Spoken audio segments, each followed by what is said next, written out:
بسم الله والصلاة والسلام على رسول الله. حبايبي طلبة تانية ثانوي الغاليين، يا رب تكونوا بخير وفي أحسن حال. كل عام وأنتم بخير، رمضان كريم علينا وعليكم يا رب، اللهم أمين. بإذن الله في الفيديو بتاع النهاردة هنحل مع بعض تدريبات الدرس الأول اللي هو درس الشغل. بسم الله نبدأ مع بعض، يلا على طول. أول سؤال معانا بيقول لي إيه هي صيغة أبعاد الشغل. طبعا دي عارفينها من الترم الأولاني. احنا عارفين إن الشغل بيساوي الإف في الدي. الاف دي اللي هي القوة، والقوة بتساوي الكتلة في العجلة في الإزاحة. فبنستنتج من الكلام ده، كلنا عارفين طبعا صيغة أبعاد الشغل ام ال تي سالب 2 لما نطلع وحدات القياس. الجول بيكافئ، احنا قلنا ان الجول ده اللي هو وحدة قياس الشغل بيساوي القوة في الإزاحة، القوة بالنيوتن والإزاحة بالمتر، يبقى باء. اللي بعد كده بيقول لي في الشكل المقابل يدفع شخص شاحنة ولا يستطيع تحريكها، فإن القوى التي يؤثر بها الشخص على الشاحنة. احنا قلنا عشان الجسم ده نقول ان هو بذل شغل لازم ان يتم تأثير قوة او يتم تأثير قوة على الجسم، ثم بعد كده الجسم ده يتحرك ازاحة معينة. فهنا بنقول ان الازاحة بصفر، فاذا في الحالة دي الشغل بكام؟ الشغل بصفر. فده معناه ان القوة في قوة، بس في الحالة دي مفيش شغل لان الجسم ما تحركش من مكانه. بعد كده بيقول لك قوة أفقية مقدارها 20 أثرت على عربة في حركتها مسافة. قوة اللي هي الإف، المسافة اللي هي الدي، عايز الشغل بيساوي إف في دي كوزين الزاوية. وطالما القوة أفقية والمسافة أفقية، يعني الاتنين مع بعض في نفس الاتجاه، يعني إذا في الحالة دي الزاوية بتكون بصفر. القوة قيمتها 20 في 3.5 في كوزين صفر اللي هي بواحد، مش لازم أنا أكتبها، يطلع الكلام ده ب70 جول. الشغل الذي تبذله قوة الفرامل عكس اتجاه الحركة، فطبيعي ان هيكون الشغل في الحالة دي قيمة سالبة. عندما تكون الزاوية باتجاه القوة واتجاه الإزاحة صفر. لما تكون الزاوية بصفر في الحالة دي الشغل بيكون قيمة عظمى موجبة، عشان كوزين صفر بتكون بواحد، ودي أعلى قيمة للكوزين. فهي الأشكال يكون الشغل بواسطة قوة مقدارها اف قيمة عظمى سالبة إذا تحركت جميع الأجسام نفس مقدار الإزاحة. بيكون الشغل قيمة عظمى سالبة لما يكون اتجاه القوة عكس اتجاه الحركة. هنا اتجاه القوة في نفس اتجاه الحركة، رقم باء عمودي، رقم جيم فعلا اتجاه القوة في عكس اتجاه الحركة يبقى جيم. هنا برضو اتجاه القوة، هنا لا، ده هنا يعتبر في نفس الاتجاه في رقم د. طيب اللي بعد كده رقم 8، واللي قوة مقدارها 100 أثرت على جسم. يبقى القوة دي اللي هي الإف طبعا، أثرت على جسم فتحرك إزاحة، يبقى دي. فإن الشغل المبذول لما يكون القوة في نفس اتجاه الحركة، قوة في نفس اتجاه الحركة، يبقى الشغل هيساوي القوة في الإزاحة في كوزين الزاوية اللي هي بصفر، اللي كده مش لازما أكتبها لأن كوزين صفر بواحد.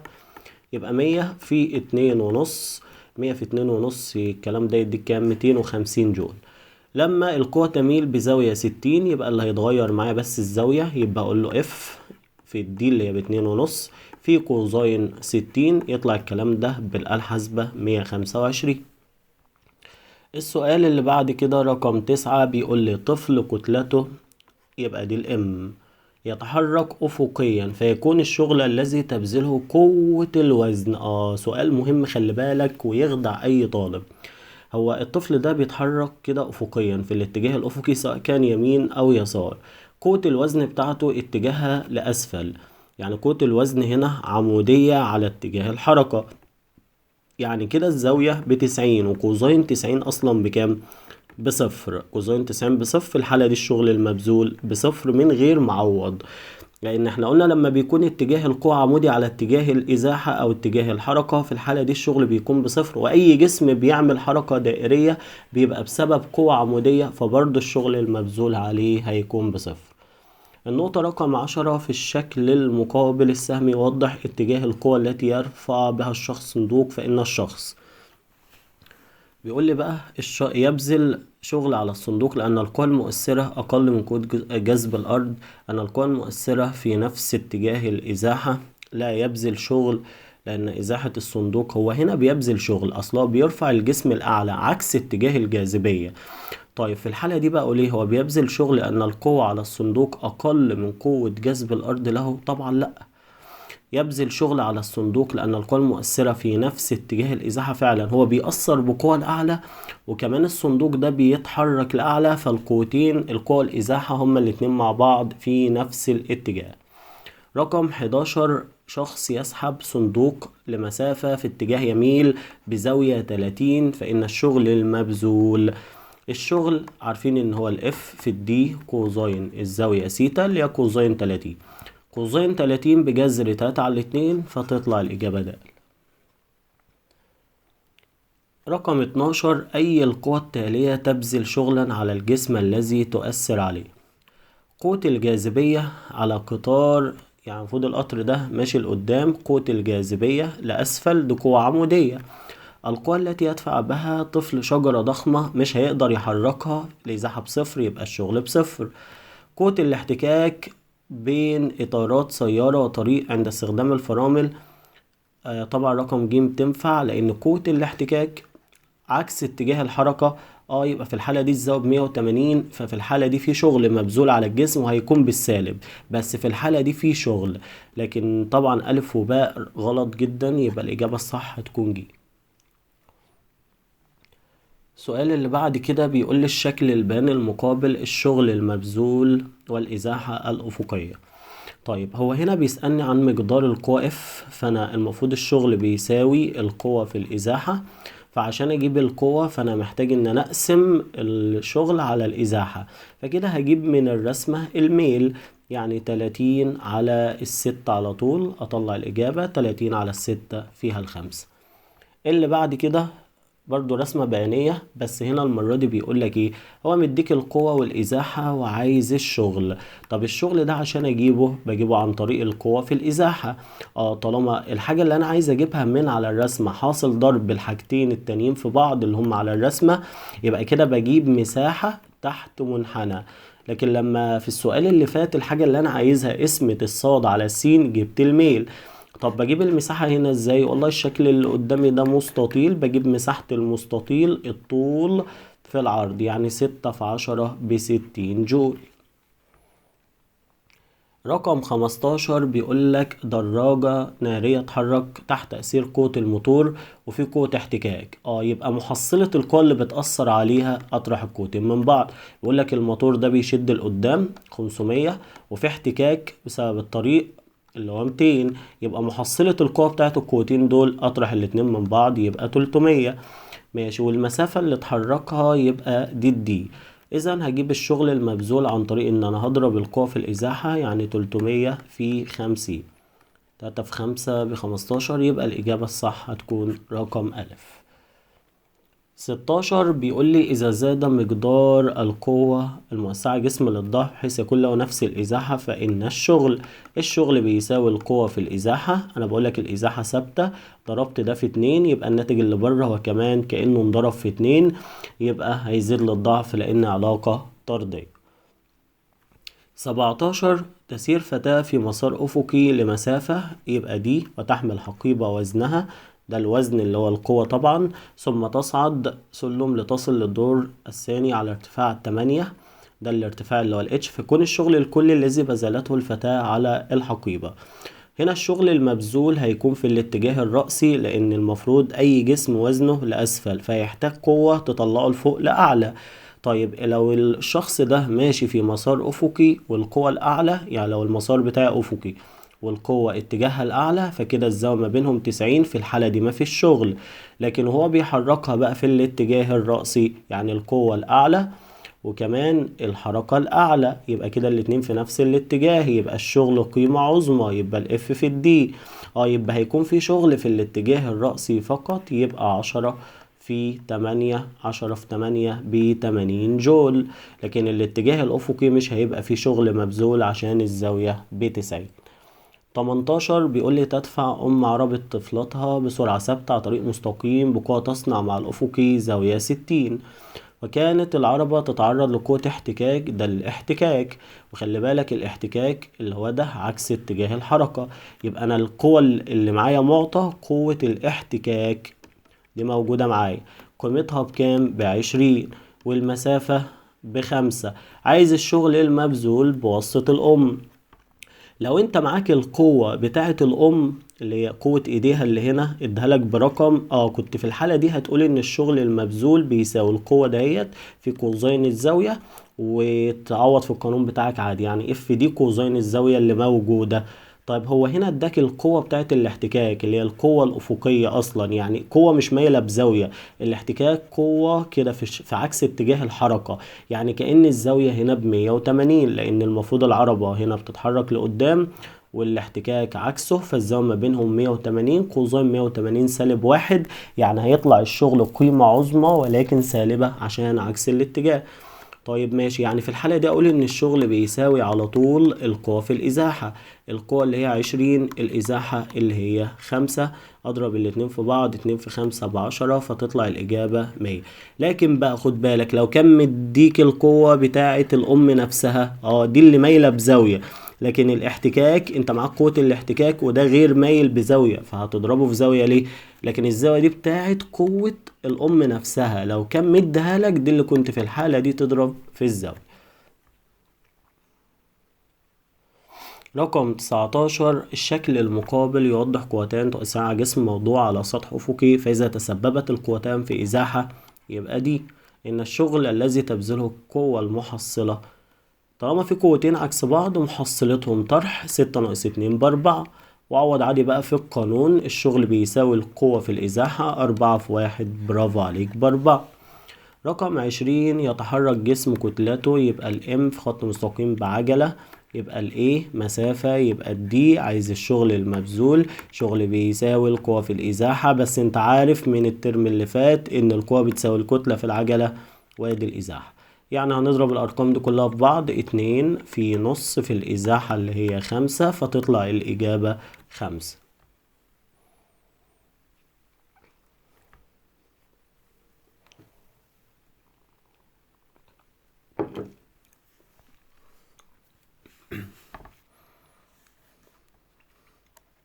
سؤال رقم 21، جسمان اكس وواي لهما نفس الكتلة، موضوعان على سطح أفقي، تؤثر أفقيا على كل منهما قوة ثابتة لمقدار اكس اف واي اف اكس اف واي. شكل البياني مقابل يمثل العلاقة بين الشغل على كل جسم والقوة، وسط القوة المؤثرة عليه والإزاحة لكل من الجسمين. فإن النسبة بين مقداري اف اكس على اف واي، هي المفروض ان الرسمة تكون متقسمة مربعات، تمام. يعني المفروض تكون متقسمة هنا عشان اعرف اطلع الارقام، هي متقسمة فعلا مربعات اهي. المفروض هنا تقريبا 3، وهنا تقريبا 4، وتقريبا 1 2، بس مش باينين قوي، ونفس الكلام تحت 1 2 3 4. ماشي، المفروض ان احنا عايزين نجيب اف اكس على اف واي. المفروض ان الاف اكس هنا هنقسم اللي هو المفروض الميل، هنا المفروض 3 على 4، وهنا 4 على 4، المفروض يعني، او تعالى كده اتأكد من الرسمة.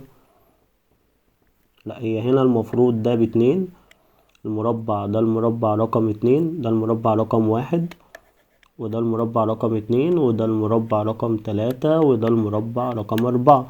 معلش هي مش باينة عندي في اللاب كويس، وهنا 1، وهنا 2، وهنا 3، وهنا 4. ماشي، يبقى انت عشان تجيب الاف اكس هتقسم 3 على 4، اف اكس الاولانية هي 3 على 4، على الاف واي بقى هتبقى 2 على 4 اللي هي نص.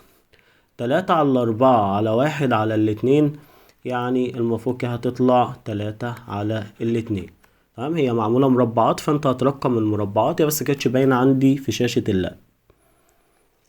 رقم 22 بيقولك أثرت قوة مقدارها 100 على جسم عدة مرات في حركته إزاحة في كل مرة مع تغير الزاوية بين اتجاهي القوة والإزاحة، والشكل يمثل العلاقة بين الشغل على الجسم وسط تلك القوة والزاوية س. عايزين نجيب الشغل عند النقطة ايه.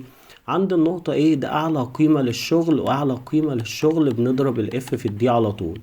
الإف المفروض إن هي ب100 والإزاحة ب5، فتطلع الإجابة 500. دي أول حاجة. طيب الزاوية عند النقطة بي بقى، عند النقطة بي المفروض قيمة الشغل هنا ب0. امتى الشغل يبقى ب0؟ لما تكون الزاوية ب90. طيب عند النقطة دي بقى، عند النقطة دي المفروض تعالى بص كده على قيمة الشغل، هتلاقي ان قيمة الشغل المفروض هو عند النقطة الاولانية خالص. خليك معايا كده ثواني.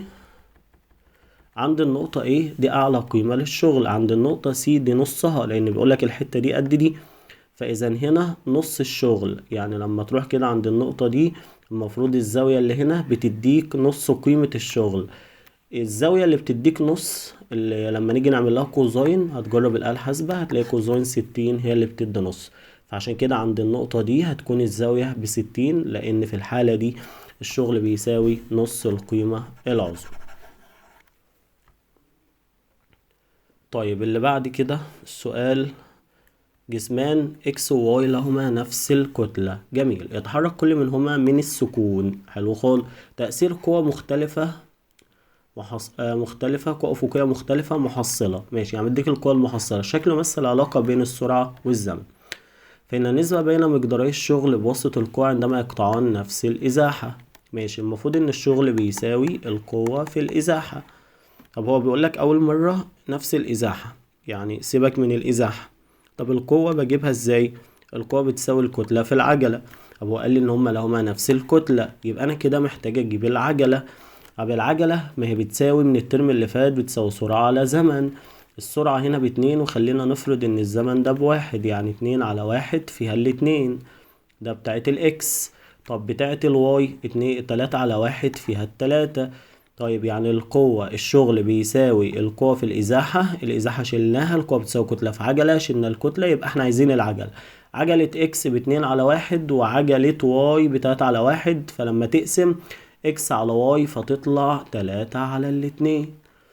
طيب بعد كده بقى بيقولك خلال الفترة من تي من 0 لحد تي ممثلة بالشكل اللي قدامك. انت كده كده المفروض بتقول ان الشغل بيساوي القوة اللي هي كتلة في عجلة في الإزاحة.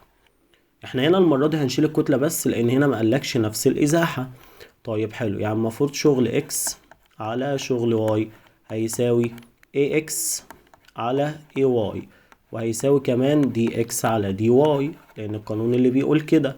طيب الاي اكس على الاي واي جايبينها من شويه بتاعت على الاتنين. طب فاضل لنا بقى يا عم دي اكس على دي واي، اجيبها ازاي؟ المفروض ان انت لما يكون معاك سرعه وزمن، الازاحه بتساوي السرعه في الزمن. الازاحه بتساوي السرعه في الزمن، يعني كانك بتضرب السرعه في الزمن اللي تحت عشان تجيب الازاحه. او المفروض ان انت بتجيب المساحه تحت المنحنى. كده كده انت بتعمل نسبه، فمش هتفرق معاك لو انت ضربت السرعه في الزمن بتوع الاولاني يدوك الازاحه بتاعته بتوع الاولاني. هو المفروض ان احنا بنقول عايزين اكس على واي، يعني المفروض الاجابه تبقى 2/3 دي، لان الاي اكس اللي هو الجسم اكس عجلته ب2 والجسم واي عجلته ب3، يبقى الإجابة الصح هنا 2/3. طيب يعني المفروض هنا اي اكس على اي واي 2/3. طيب نيجي بقى نيجي للإزاحة بتاعت اكس. إزاحة اكس 2 في 1 ب2، إزاحة واي 3 في 1 ب3. فنضرب 2 في 2 ب4 على 3 في 3، فتطلع الإجابة 4/9. ويكون ده كده آخر سؤال بالنسبة لنا في أسئلة الاختيار من متعدد بالنسبة لدرس الشغل.